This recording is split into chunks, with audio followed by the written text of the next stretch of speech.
வீடியோக்குள்ள போறதுக்கு முன்னாடி சேனலை சப்ஸ்கிரைப் பண்ணுங்க, பக்கத்துல இருக்க பெல் பட்டனை பிரஸ் பண்ணுங்க, டிக் பண்ணி சேவ் பண்ணிக்கோங்க. வாங்க வீடியோக்குள்ள போகலாம்.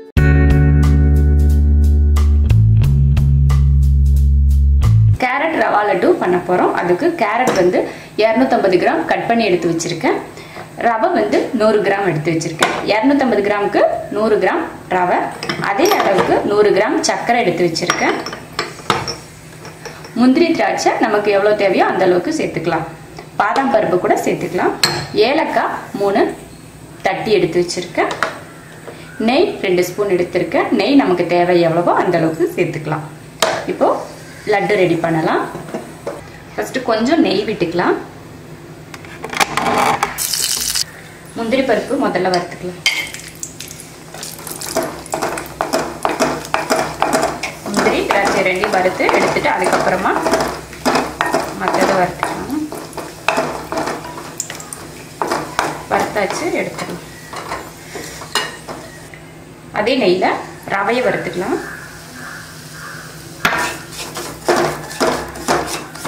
நெய் பிடிக்கலைன்னா தேங்காய் எண்ணெய் ஊற்றி வறுத்துக்கலாம்.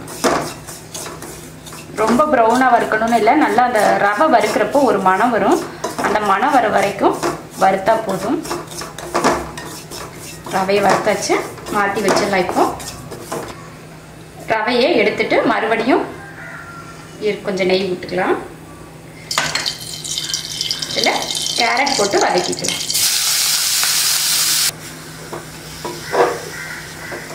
கேரட்டை கொஞ்சம் நெய்யில் நல்லா வதக்குவோம். ஒரு 5 நிமிஷத்துக்கிட்ட நல்லா சிம்மில் வச்சு வதக்கலாம். அப்போ தான் கேரட் வந்து வேகும். அதனால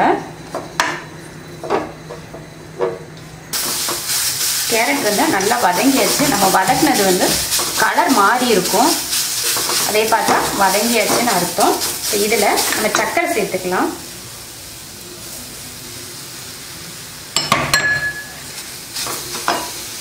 ஏலக்காய், சர்க்கரை, அடுத்து ஏலக்காய்.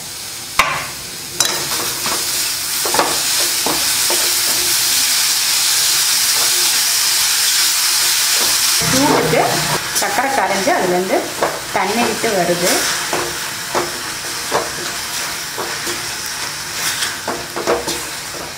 கொஞ்சம் இருக்கட்டும், வதங்கட்டும். அதுக்கப்புறம் ரவையை சேர்த்துக்கலாம். வதங்கிடுச்சு. இப்போ இதில் ரவை சேர்த்துடலாம்.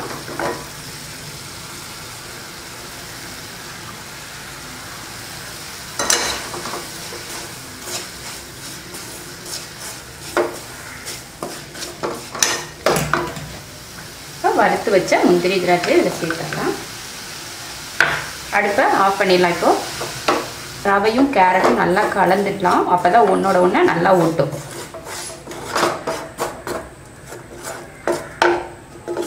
அடுப்பை ஆஃப் பண்ணியாச்சு. அப்படியே ஆஃப் பண்ணதுக்கு அப்புறம் தான் இதெல்லாம் இப்படி கிளறி விட்டுட்ருக்கேன். நல்லா கலந்துட்டோம். அடுத்து கொஞ்சம் நம்ம கை உருண்டை பிடிக்கிற அளவுக்கு சூடு ஆறுற வரைக்கும் வெயிட் பண்ணிவிட்டு நம்ம கை தொட்டு பார்த்தா சூடு தாங்க முடியுது அப்படின்ற அளவுக்கு உருண்டை பிடிச்சிக்கலாம். இப்போ கொஞ்சம் நேரம் ஆறட்டும். ஆறினதுக்கப்புறம் உருண்டை பிடிச்சிக்கலாம்.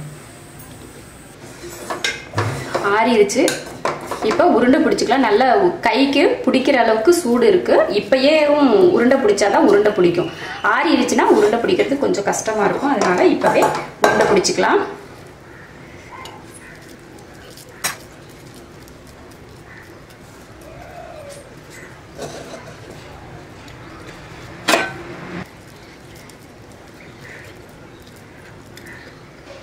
இப்படி எல்லா லட்டையும் உருண்டை பிடிச்சிக்கலாம். லட்டு உருண்டை பிடிச்சாச்சு. 1/4 கிலோ கேரட்டுக்கு 8 லட்டு வந்திருக்கு. நீங்களும் இது போல் ரவையும் கேரட்டும் கலந்து லட்டு பண்ணி பாருங்கள். ரொம்ப சூப்பர் டேஸ்ட்டாக இருக்குது. பிடிச்சிருந்தா லைக் பண்ணுங்கள். மற்றவங்களும் பார்க்கணுன்னு நினச்சிங்கன்னா ஷேர் பண்ணுங்கள். மறக்காமல் சப்ஸ்கிரைப் பண்ணுங்கள். நன்றி.